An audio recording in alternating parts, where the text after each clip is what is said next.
Assalamu alaikum wa rahmatullahi wa barakatuh. Alhamdulillah wa salatu wassalamu ala rasulillah ma ba'd. First and foremost, I would like to welcome and thank everyone for tuning in. Tonight, inshallah, we'll be having our second session on the series regarding the blessed month of Ramadan.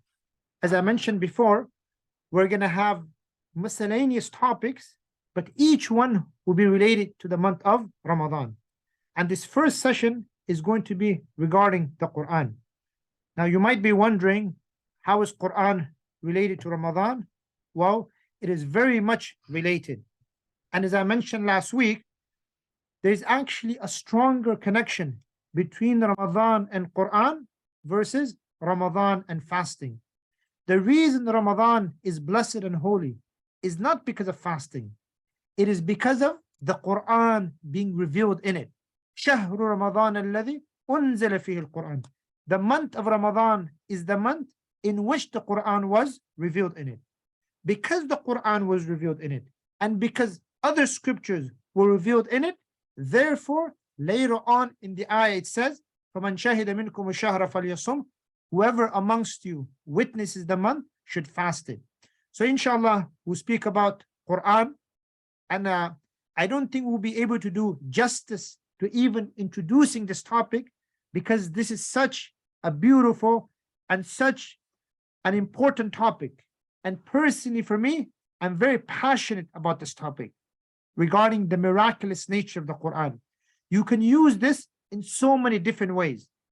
You can use it to increase a person's iman. You can use it when giving da'wah to non-Muslims, right? And you can, of course, talk about it in the context of Ramadan. So tonight, and most likely next week, we would speak on this, but we will not go into too much detail either, because we have to cover other topics as well. Anyways, before I actually jump into the topic, let us inshallah begin with the recitation of the Quran. And for those of you who may have received my message, I had mentioned that inshallah we have different scholars, local scholars from Majlis Ulama who will be joining us, and many of them, we have senior ulama, we have younger ulama, and inshallah, I'll try to get some of the younger ulama, inshallah, when they are free to join us, and inshallah, they will be sharing their perspectives with us as well. So tonight, we have Sheikh Rifat, right, from Darul Ulum, we have Sheikh Mu'adh from Miami Gardens, and we have Mufti Bilal from Madinatul Ulum, inshallah. So I'm going to ask Sheikh Rifat to open the program with a quick recitation of the Quran, inshallah. Sheikh Rifat, you are muted. Okay, you're muted. Assalamu alaikum wa rahmatullahi wa barakatuh. Wa alaikum salam wa rahmatullahi wa barakatuh. So I'm going to recite some verses pertaining to fasting. أعوذ بالله من الشيطان الرجيم. بسم الله الرحمن الرحيم. يا أيها الذين آمنوا كتب عليكم الصيام كما كتب على الذين من قبلكم لعلكم تتقون أياما معدودات فمن كان منكم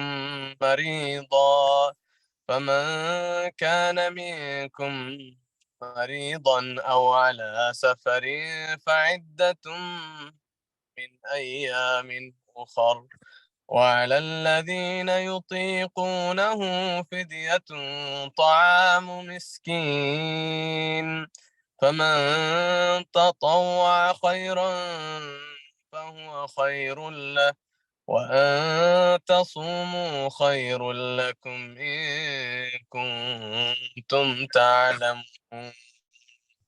شهر رمضان الذي أنزل فيه القرآن هدى للناس وبينات من الهدى والفرقان فمن شهد منكم الشهر فليصم ومن كان مريضا أو على سفر فعدة من أيام أخر يريد الله بكم اليسر ولا يريد بكم العسر ولتكملوا العدة ولتكبروا الله على ما هداكم ولعلكم تشكرون وإذا سألك عبادي عني فإني قريب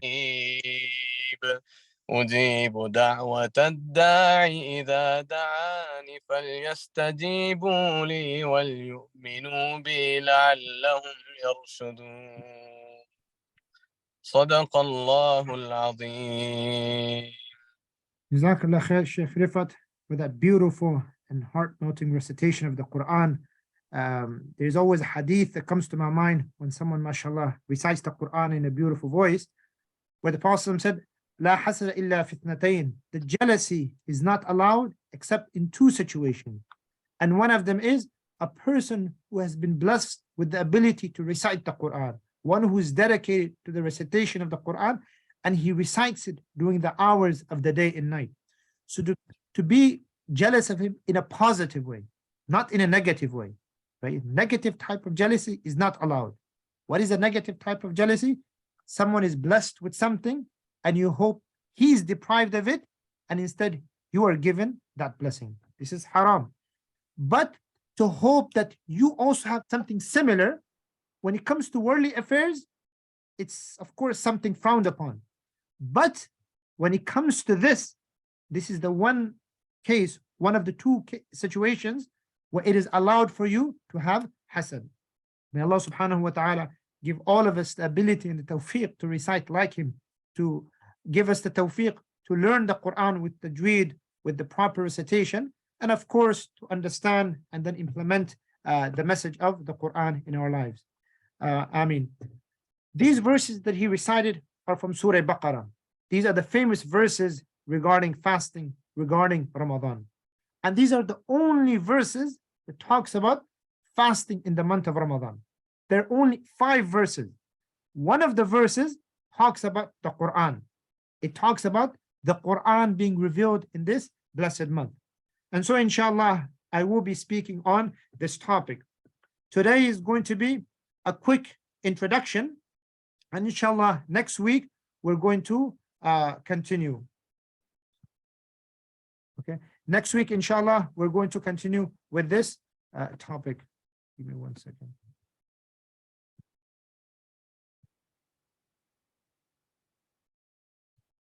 So the topic is regarding the miraculous nature of the Quran. We know our Prophet sallallahu alaihi wasallam, he was given many miracles. The number of miracles he was given